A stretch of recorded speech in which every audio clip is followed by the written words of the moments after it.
meantime, welcome to episode 10 of CBM Voice Chat. I'm your host, Neophant, and with me, as always, is my podcasting partner, AngryBlackManta. How are you doing? I'm doing good. How you doing? Pretty good, pretty good. I've actually been kind of busy with film festival watching stuff. I ended up watching a ton of cool documentaries and kind of like indie film stuff just to kind of, update my palette for the coming award season. Maybe check up on some future Oscar contenders. Very nice, very nice. I ended up going to Comic-Con. Oh yeah, how was it? It was a blast. I actually didn't buy any tickets because I wasn't planning on going because I was super poor. Mm-hmm. And then a friend actually said her dad got tickets, but she wasn't able to go, so she just gave me hers. Oh wow. So I ended up going. Yeah, so I ended up going on Friday and Saturday. I saw John Bernthal. That's awesome. Richard Dean Anderson, Mm-hmm. Zachary Levi, Stephen Amell, and Stephen Amell? What? Nice. Yeah, and Sean Gunn and Chris Sullivan from Guardians of the Galaxy. Mm-hmm. So yeah, and I also got. Have you ever seen the artist Ryan Otterly? Yeah, an Invincible guy, right?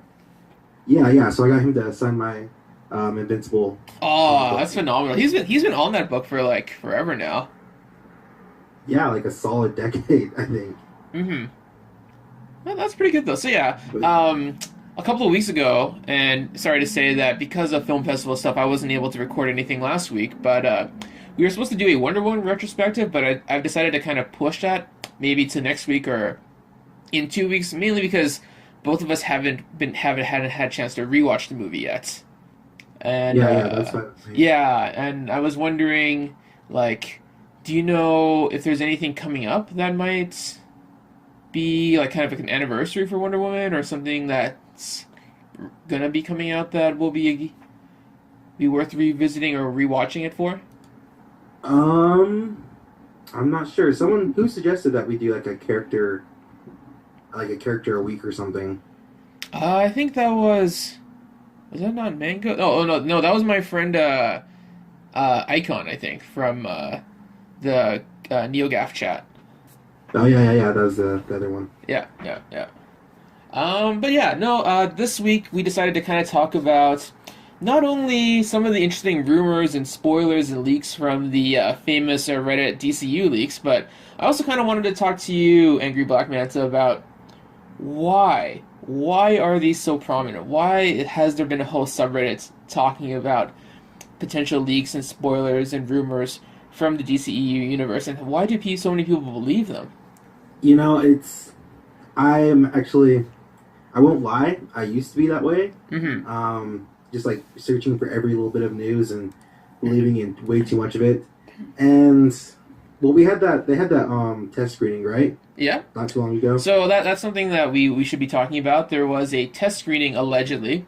Was it last week, where people were saying, oh, we went to see a screening for Justice League? I think so. Yeah, I think it was last week. It was all over Twitter. People were posting tickets to prove, and they couldn't because of NDAs or non-disclosure agreements. They couldn't say anything else about the movie. But people have been posting on DCU leaks and trying to say, here are some things, here are some spoilers, here are some plot information that we haven't known about from watching the trailers. I'm just gonna stay entirely away from it. I haven't really seen any of them because I haven't been on the Reddit for like an entire week or two. Mm-hmm. So, it's not anything I'm interested in looking at. I don't want to know anything. Yeah, I just want to I just want to enjoy the ride and not get caught up or worried about what's going to happen or what's not going to happen.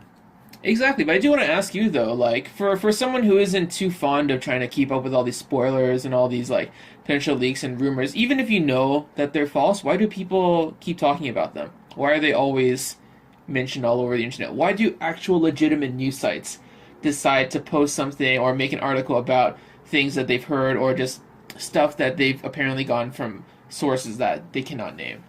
Well, I think the first part of it, why people are still talking about it, I think it's just because everyone in this day and age wants to be relevant, and with the ability for everyone to have their voice heard, I mean, it's just possible. So I think they're just trying to get a little bit of I don't know, attention. And I think it kind of crosses over into the media as well. I really don't know because one of the things I think about is, for those people who have wanted to be a journalist for all their life or whatever, and they end up doing this kind of stuff, it really baffles me that they would want to pick up these pieces that have absolutely no validation or sources or anything like that. It really just baffles me.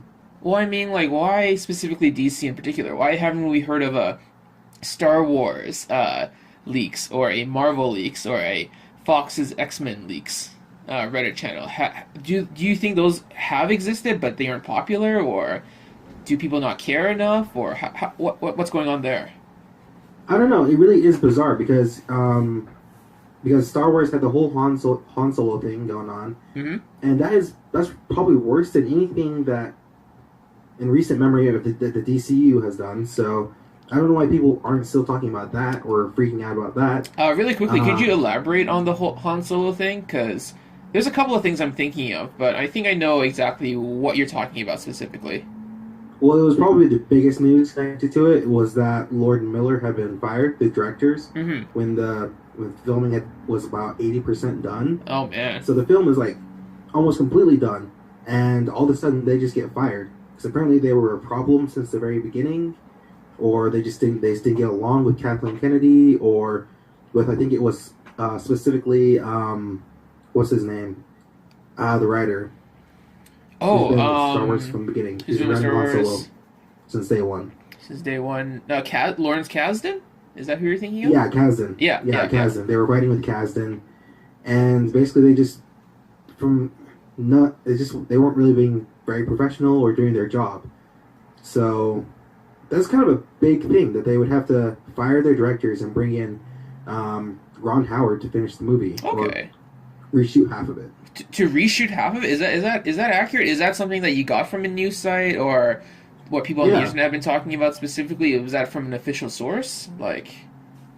Yeah, well, I think that's just what the speculation was that because what they were doing with the character was a lot of the stuff that they were doing was not usable. It wasn't in line with the character. So a lot of people were thinking, a lot of the people in the business were thinking that you're going to have to go back and reshoot a lot of it because if the character isn't what you want for the majority of the movie, then you have to change that. Yeah. And Alden Ehrenreich, who plays Han Solo, they had to bring in a coach for him to kind of help him retool the character. Okay, so someone to help train Alden Ehrenreich to kind of act like the Han Solo that he's supposed to be written as? Well, yeah, I mean, because you think about it, he's been being told to kind of play it in like a kind of a comedic way, So if they want something more dramatic, he's gonna have to make the changes. So I guess they brought in someone to help him do that. Okay. Well, I'm just looking on Reddit right now. There actually is a Star Wars leaks subreddit, but I'm just looking at the articles and kind of like the threads that were posted, and it's pretty typical stuff. J.J. Abrams to write and direct Star Wars Episode 9. An interview with Domhnall Gleeson on working with Rian Johnson on The Last Jedi. Some stuff about trailers and new posters. Nothing that kind of inspires the level of fan fiction that we've kind of see on the DCEU leaks channel. I don't know. It really just is weird. Star Wars is one of the biggest pop culture. It might be the biggest. Thing. We do have Batman and Superman, who are two of the biggest characters in all history. So I guess maybe that's where it's coming from. Is just that people have such a tight hold on these characters in their minds that anything that goes against what they think is just, I don't know, freaks them out. There really is no explanation. Are you talking about the fan base for Star Wars in particular? Like the people who kind of grew up and reading and watching and kind of being immersed in the whole Star Wars lore? Well, I kind of switched back into talking about DC and everyone's, I guess, pays so much attention to that. Do you think there's some sort of interlap maybe with the people who love DC and people who love Star Wars? Because I'm definitely one of those guys who grew up loving both and kind of being one of those kids in the right time when all those movies were coming out. Yeah. So I've been watching Star Wars since day one. I watched Return of the Jedi like a couple times a day during the summer when I Nice. was a kid. Yeah. I've been reading the books since I could read, basically. So yeah, there's definitely a huge overlap for me. Exactly. For myself, I went to a Star Wars summer camp when I was really young. I watched Oh wow. like I know I watched. I read all pretty much all the books. I saw the prequels when they first came out, and I was like probably less than like 10, I think, at the time. And then um, also with the yeah, with the books and everything, and getting all the movies, and actually playing music, and actually kind of like learning the piano and violin for Duel of the Fates and like all the other like Star Wars music stuff too. No So way. I've been addicted. But the first movie I ever watched when I was a kid was Batman Returns. Like I think it was either my cousin or somebody who actually took me to see that in theaters. And since then, like I've always been like a lifelong Batman geek. But it wasn't until probably I started getting into comics that I became more of like an overall DC heavy type of guy. Um, I think like I've always been a fan of Batman, especially as a kid. But I Hmm. think I kind of fell out of it. But it really was with Zack Snyder and Batman v Superman Yeah. that really ignited my love for the character again. So I started picking up his series, like Detective Comics, and then the regular Batman series. So that's really, I don't know. I kind of started doing character studies of him, and as well as Superman. So I guess I owe a lot of that to Zack Snyder. To Zack Snyder, wow, that's phenomenal, actually. Like, so you never grew up watching any of the Tim Burton or even like some of the like the older Superman movies type of stuff back in the day? No, I did. I did. It's just Hmm. I didn't really connect to them as characters or as I don't know people. I just they just didn't really connect with me until these recent movies. But I've always been a huge fan of them. Batman Phantasm was again one of those movies I just watched over and over again as a kid, even though my mom hates it. For some reason, Oh, she's like, really? Oh. yeah, she hates the Joker for some reason. Oh, okay. Well, I mean, like, yeah. Do you mean specifically Jack Nicholson's Joker, or just like the concept of him as a character? I think it's the concept of him as a character. I mean, like she'll take one look at it, like any version of the Joker, and go ugh, and just walk away. Oh, okay. That's pretty She's like interesting. that. Yeah, like one of my kind of like not really sad, but kind of like kind of messed up stories is that I took my mom to see BVS on Mother's Day, which was also my birthday when it was in theaters. Oh yeah, yeah, Yeah. yeah. You told me about I that. yeah, I think I told that story, and I took my whole family, and they were like, "Yeah, it was okay." I'm like, "It was amazing." I was like crying throughout parts of it, and then they were just looking at me and being like, "Yeah, I could see that." It really is interesting to see other people's reactions to something that you really love. Hmm. Just to see if like yeah they can like understand the kind of passion that you have about that type of stuff, but. Yeah, and that's kind of like talking about like our own like fanboy moments growing up. I just wanted to also ask you: is there anything about? Uh, do you think there's any sort of like impact on the way that we've been receiving like these rumors, leaks, and spoilers that affect us when we actually go see the movie itself? Well, for me, I'm actually of the belief that as far as spoilers go for previews and stuff like that for trailers, like how they show Doomsday, I don't really think of those as spoilers because I can probably count on one hand the amount of times that like a trailer or a piece of news has spoiled my enjoyment of the movie entirely. Mm-hmm. Usually, it just really depends on how and why. So, like, just like how the filmmakers bring that across or how they accomplish that. I mean, I don't care if Doomsday is in the movie. Just tell me, but just don't tell me how or why. I guess if does that make any sense? Mm-hmm. Um, I don't know. It's the journey of the character that matters to me. Exactly. So It's as like long the as story. yeah. So as long as they don't spoil that, I'm fine with it. If you show me a character, that's fine. But just don't show me everything. Okay.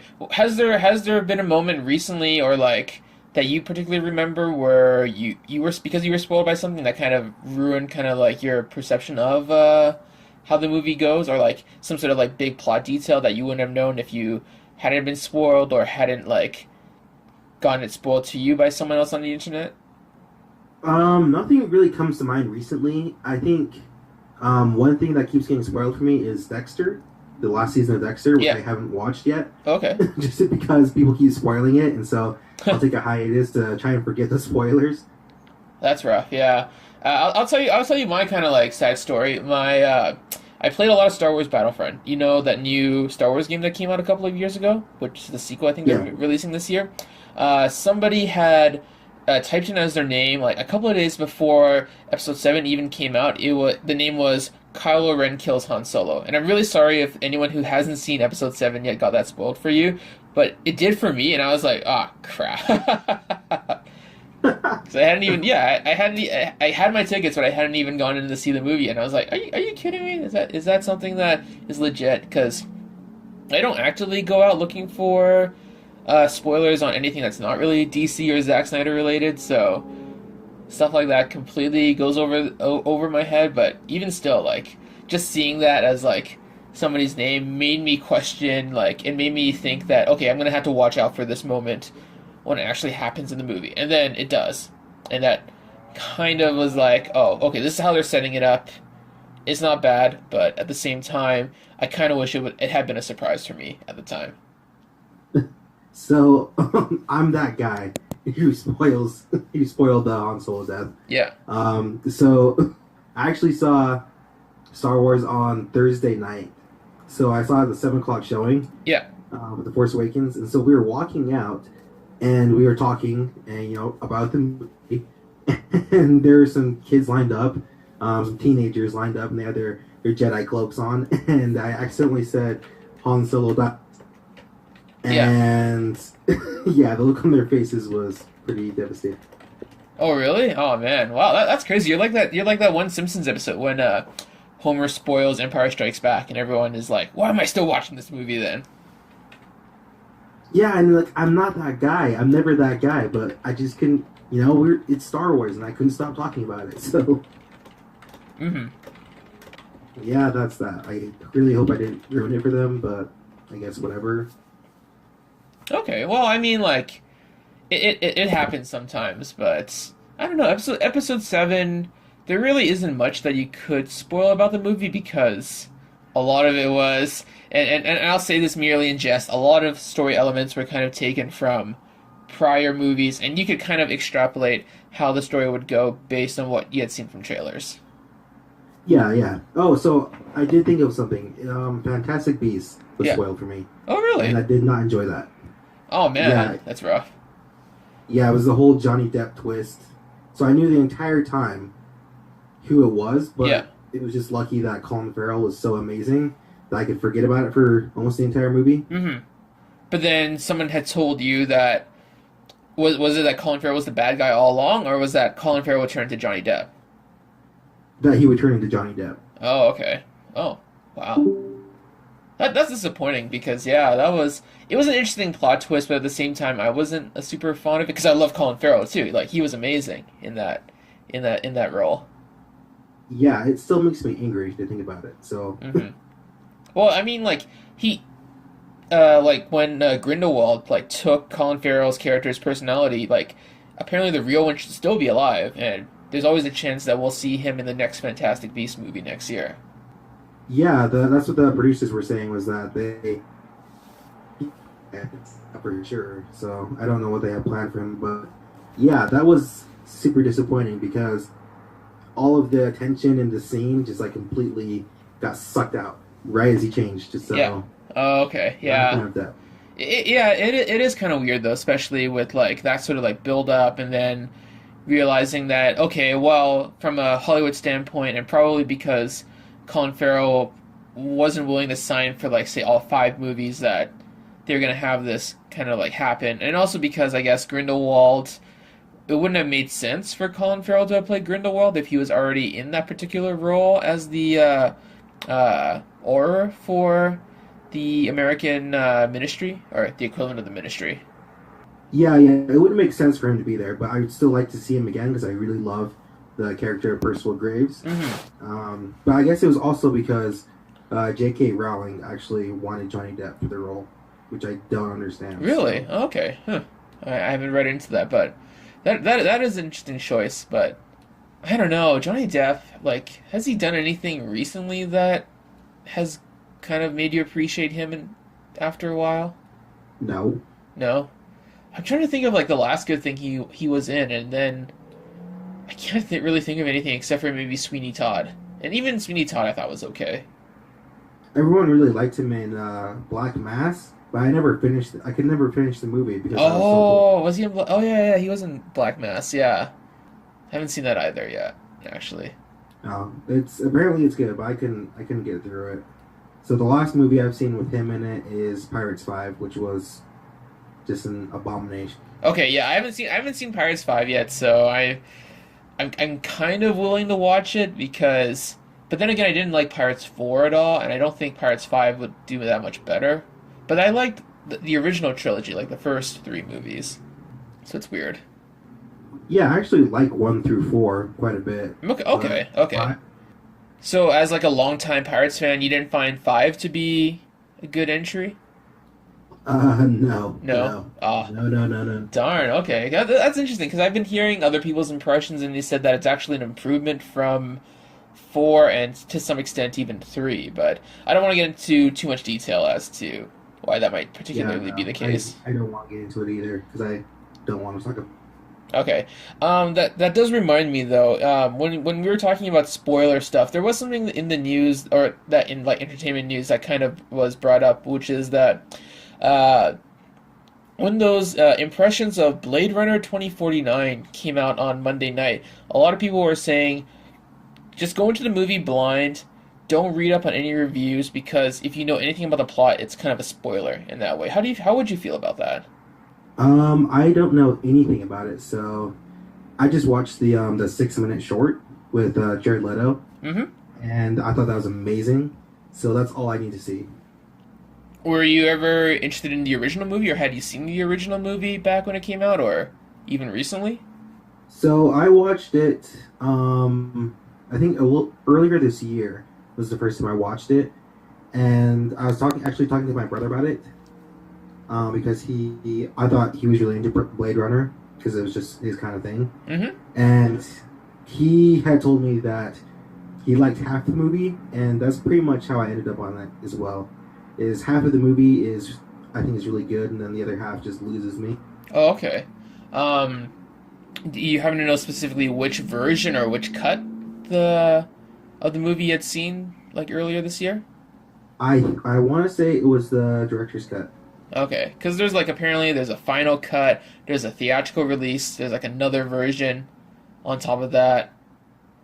Yeah, that's what I've been hearing was that there was that was just to watch the director's cut, to not bother with the original cut because it had some stuff missing in it. Oh, okay. Actually, recently I picked up the final cut from Best Buy, so I'll have to give that a watch before Blade Runner 2049 comes out. I'm enjoying all the positive impressions, and I am actually like, I'm in kind of like that camp where I don't really want to read reviews until after I see the movie, so that I can kind of like come in like into the movie with like an open mind and not to get influenced by how other people view about it. And of course, that doesn't really work for everybody, but I don't know if you can kind of understand what I'm trying to feel about it too. Um, I don't know. It's just I'm trying to think about how to actually put it into words. Do you usually read reviews before you go see movies, or are you kind of like already initially bought into the hype and just go see it anyways?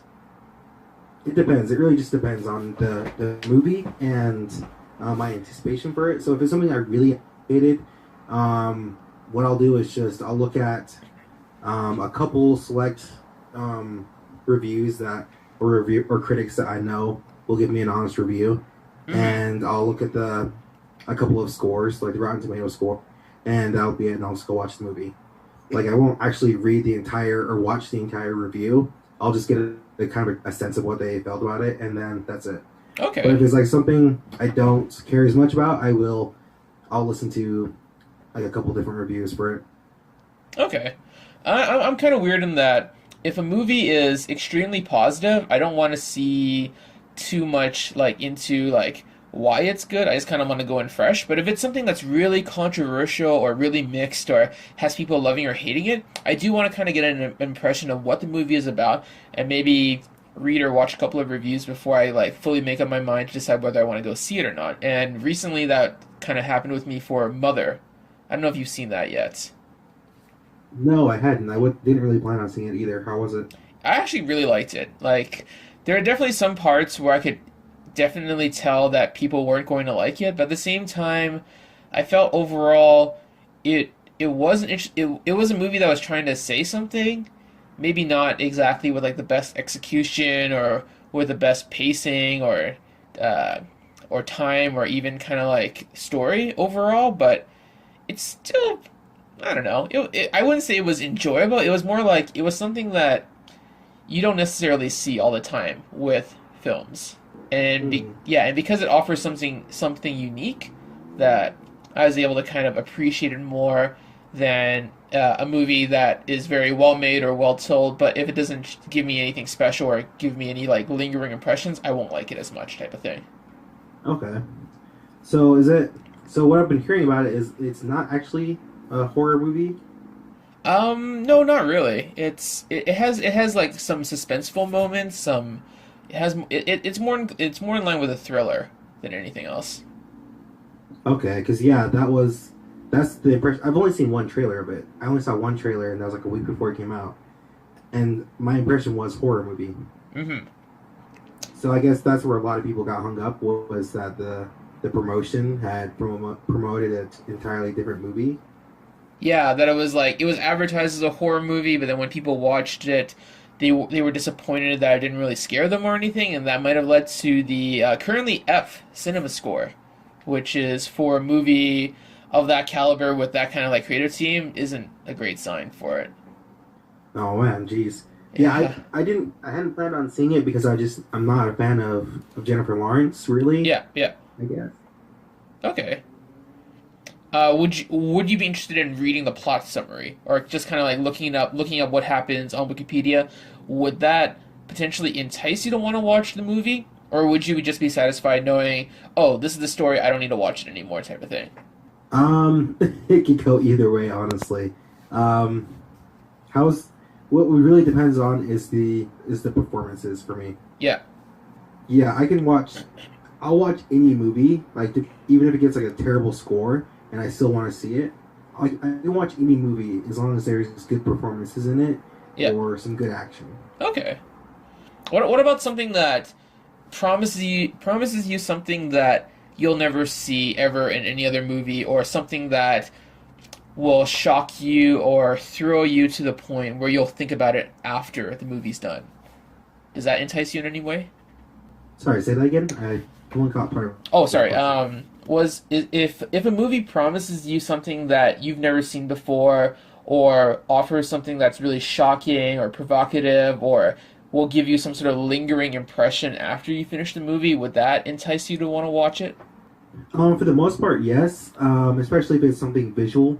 So, like with Avatar, yeah, that really enticed me. But like the aspect of the 3D and as well as with the Hobbit movies, Mm-hmm. there's something different about the visual style with that as well, or the technology. So yeah, that will that usually does tend to draw me in. Okay. Well, yeah, I guess that's kind of like the whole point, right? Because when we go into to watch a movie, right, we're attracted to the big screen, the crazy sound system, the comfortable seats, the popcorn that we can kind of like snack on. It's like pure entertainment, and to me, movie theaters are special in that they demand your attention pretty much from start to finish. If you watch a movie at home, you're going to be distracted because there are going to be things all around your house or wherever you live that's going to keep you distracted. You'll have like all the reason to pick up your phone and look at stuff if you're not interested in the movie, but when you're in the theater, you're kind of like given the expectation that you're going to see the whole thing straight, like front to back, no interruptions type of thing. Yeah, exactly. I know how people feel about Collider now these days, but that's one of the things that they really taught me, and something that really drew me in about them was how they talked about exactly what you're saying. Is going to the theater is an entirely different experience. You can shut out the world almost entirely. You don't have any of those other distractions, and it's just like this shared experience with other people. Um, and it really is, and that's really where that aspect comes in. With something that draws you in, or something new, or something stunning, is you want to be able to have that experience with other people to be able to cry or laugh or whatever. It's just that combined feeling of that theater, of that shared experience, is what makes it so great. Exactly. So would you say that for like a crowd pleaser blockbuster type movie, it's better to watch it with a full audience because you'll get to kind of like join in on their reactions as it's happening real time on the screen? Yeah, even like that, it makes being with an audience can make a terrible movie so much better because you can all laugh at something if it's really stupid or whatever. Or just kind of like you'll laugh at the right moments, you'll think things are stupid at the right moments, you'll facepalm, everyone will facepalm at the right moments. It's kind of like that shared collective feeling together of all of you guys kind of joining in. It's kind of, I don't know, cathartic in a way, right? Yeah, there's something about seeing something really stupid on screen and then seeing someone in the corner just start laughing just out of nowhere and just gets everyone else laughing as well. It's just a good feeling. Exactly. Or like sometimes when like there's like a live performance and somebody like says like a funny comment and everyone laughs and it kind of lightens up the mood for everybody. Like that sort of effect is really powerful, I would say. Yeah, I think that's why we'll never be done with movie theaters. I like the whole being able to watch movies or watch like newly released movies at home. I don't think that's really gonna ever pick up. Okay, well, I think yeah. To be specific, apparently a lot of studios are thinking about releasing the movies real time at home as well as on the movie theater, so that people at home can rent it for whatever price, and they can just watch it at home instead of going to the theater. But you're essentially saying that probably won't. It's not going to be as well embraced as the theater is right now. No, I don't think so. I was actually listening to Joe Rogan talk about this, Okay. and he was talking about how it's super expensive for one, like the whole program. It's just like ridiculously expensive, so only like the upper class can really afford it, and like you have to have like a thumb scanner or something. A thumb scanner? Whoa. Yeah, you have to have a scanner because you can. I guess piracy would be a lot easier. I mean, if you just had it beamed right into your home. I don't know. I don't understand it, but yeah, it's just a whole. There's like so many different conditions that go along with it. I don't think it'll ever really pick up too well. Okay. Yeah, it just seems kind of not very feasible. Like I don't think movie theaters would want that option to exist if they want to stay in business because the whole going to a theater is kind of like a pastime that audiences still kind of crave, even though they have like so many potential streaming options and other ways they can watch movies. But considering even with the ticket prices constantly getting higher and concession prices getting more and more expensive, people still want to drive all the way to their local movie theater just to watch a movie because it offers something that the home usually doesn't have. Yeah, it's that atmosphere. Nobody wants to sit home and watch a movie like or a brand new movie like Avengers or something. They don't want to sit in their house and watch it just with like their. I mean, sitting there and watching with your family, that would be nice, yeah. But nobody wants to. I don't really see many people wanting to do that. I mean, that's part of the appeal is just to be able to have that shared experience and to, I don't know, have that audience with you. Mm-hmm. Yeah, exactly. And it just feels like right now we're kind of at a state where movie theaters are trying their best to kind of get more people to watch movies. That's why they're kind of offering programs where if you, I don't know if you have this, but for my local movie theater, if you pay for a ticket, they'll give you some sort of discount to pick up the digital copy of the same movie that you watch after it gets released, like on iTunes or something. I don't have that, and then I'm kind of upset now. Yeah. Is there any sort of like discount program with your local movie theater, or like did they find at least a points program? They do. I guess they have reward cards. I can't talk tonight. They have reward cards, and they have $5 Tuesdays. Yeah. At the Megaplex. Okay. I mean, yeah, they gotta have like these incentives for people that actually want to go to the theaters, and for mine because there's two theater chains that are pretty close by where I live. They both kind of like compete with each other. So one of them will have recliner seats, but the other one will have a point system. I think both of them have that kind of like option where if you buy if you buy a ticket, you can like input in a code and they'll give you like a discount on like the future iTunes release. I don't know how that fully works. I don't know if it's the iTunes or if it's like their own digital service, and then that kind of turns me off because I like to have all my digital movies in the same ecosystem just to kind of make things easier to organize. I don't know if you feel the same way. Sounds. I don't know. It sounds good to me. Yeah, I don't know. Do you collect a lot of digital movies in general? Um, I try and be a little bit more old school and pick up the actual hard copy as well. Yeah. Well, a lot of Blu-rays or DVDs will even have a digital code that you can redeem at Yeah, some sort of service somewhere yeah. I don't think I've seen a movie in the last like 5 years at least that hasn't had a digital code with. with the hard copy. Exactly. Hmm. Yeah, Yeah, but so I'll always be a sucker for that. Just get the hard. exactly. I guess what I'm trying to say is that movies, as much as we like to think that with the whole like Netflix and streaming services and TV shows being really good as they are right now, it doesn't seem like movies are going away anytime soon, especially since they're considered like one of the biggest entertainment businesses out right now, with studios making billions of dollars every year type of thing. Well, you want to know what the problem is? Is at least for me, I don't watch a lot of the Netflix movies or anything because I put it in my queue and then I just leave it there Yeah. because it's never gonna go away, so I can watch it anytime. You don't have that kind of like desire or necessity to actually go out and see it because you'll know it's always going to be there waiting for you, right? Yeah, and I don't know. It just seems less appealing to just sit there at home, and I'd rather go to a theater and have a cushy chair and be away from my house and have some. Yeah, have some popcorn, sit down, pay full attention, try not to look at your phone while you're watching. Hopefully, drag a couple of friends along, and yeah, it's that sort of like experience that kind of really, I guess, unifies people in some sort of way. Yeah, yeah. Just again comes back down to that atmosphere. Do you think that's what we're going to be seeing with the big blockbuster movies coming out in the next couple of months, specifically Thor Ragnarok and Justice League? Is what now? What's your question? What are you Oh, wondering? sorry. I was just basically asking, do you think you'll have like an even more heightened sense of that experience of like being in the theater and watching a movie because it's going to be some of the most highly anticipated films coming out this year, specifically Thor Ragnarok, Justice League, and I guess Star Wars Episode 8. Yes to Star Wars, yes to Justice League. I don't know about Thor because while he's my favorite character and he has my favorite movies, I'm just not feeling Taika Waititi's style, so Hmm. not as much for that, but definitely for Justice League and Star Wars. I love seeing Star Wars movies in theaters because I don't know, it's just like you really do feel like you're at home. As well as with the most comic book movies, there's just that feeling of I guess closeness with other people, with other nerds. Yeah, so well, here's where I kind of like put everything full circle because I wanted to somehow bring the conversation back to the beginning of the topic.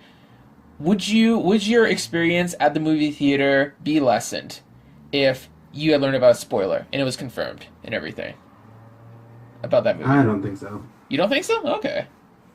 Like, are there different levels of spoilers that could potentially like mess up your evening, or like that would make you kind of like think about the whole time you're watching the movie? Yeah, definitely. There's different level. I can't really think of anything for Justice League that would really spoil my anticipation.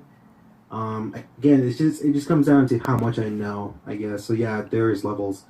It just comes down to how much I know. So if I know that Superman comes back by, I don't know, like The Codex, Steppenwolf, yeah, magic shenanigans, Batman using super technology. None of those things would matter because you kind of already know that Superman's coming back anyways, right?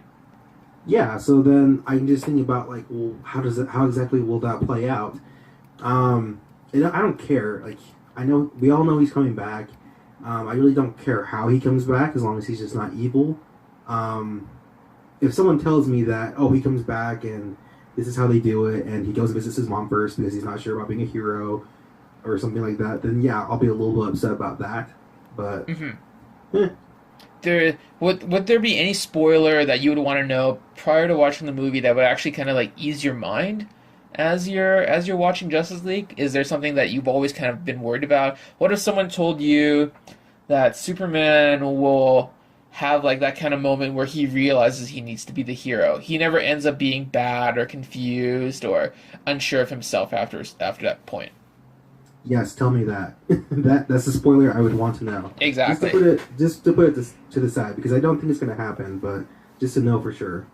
I think that's what a lot of people want to know. Like, there's definitely sometimes when we feel like the marketing for a film has kind of really kept a lot of things like out of our ears and out of our hands in terms of what we need to know about the film. But at the same time, I feel like with that level of suspense, it actually gets more people to want to see the movie, because if they already know what's going to happen because of the marketing or because the trailers kind of spell it all out, then you're less likely to want to see it.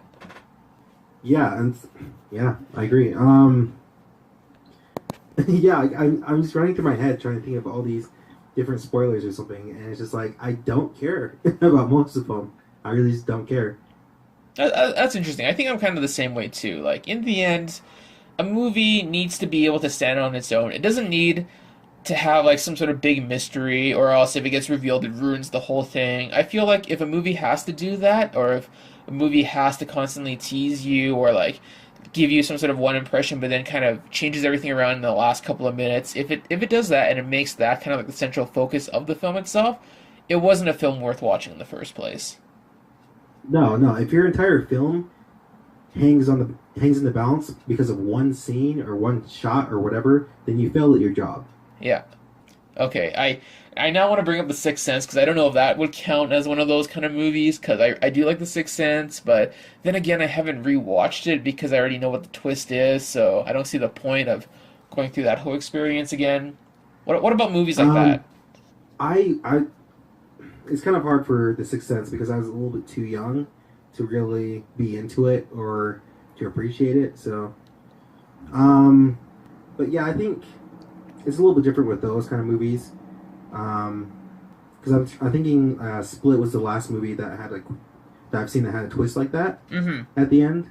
Have you seen that? No, but I kind of knew what the twist was, because everyone was talking about how it's going to be relevant in the future. Okay, yeah, so yeah, if someone had told me about that spoiler, I think that actually would have upset me, because that really was kind of a big, I don't know, it didn't really affect the rest of the movie, but it did really, at the same time, it really did kind of.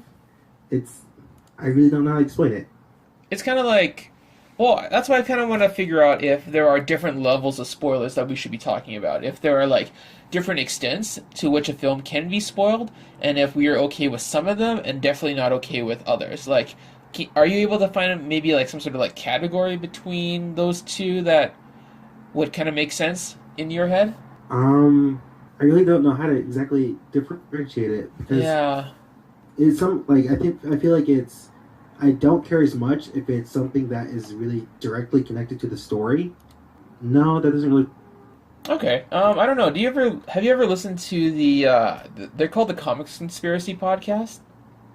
No, I've never heard of them. The host, Ryan Higgins, actually had an episode a couple of weeks ago where he talked about 3 levels of spoilers. And I kind of wanted to share them with you because I feel like it's something that I'm not going to take the idea for myself, but I feel like if more people were able to talk about spoilers and categorize them into the 3 levels, then we'd have a lot more productive discussions on talking about movies and stuff. Yeah, lay it on me. Okay, so spoiler level 1 is something that is revealed to us through the marketing, or is kind of like a plot point that isn't super important that we kind of already would have expected going into a movie. Something like the good guys win, or this character is going to show up because it's a franchise film type of thing. Okay. Level 2 is something that you didn't necessarily want to know because it changes how the plot is going to be viewed at than if you hadn't known about that point when watching the film, like a big plot twist, or like something that kind of like is very unexpected. The whole like Luke, I am your father, or Kylo Ren killing Han Solo are kind of like things where you definitely don't want to know about it, and it's important kind of to keep that a secret because it changes how the plot goes.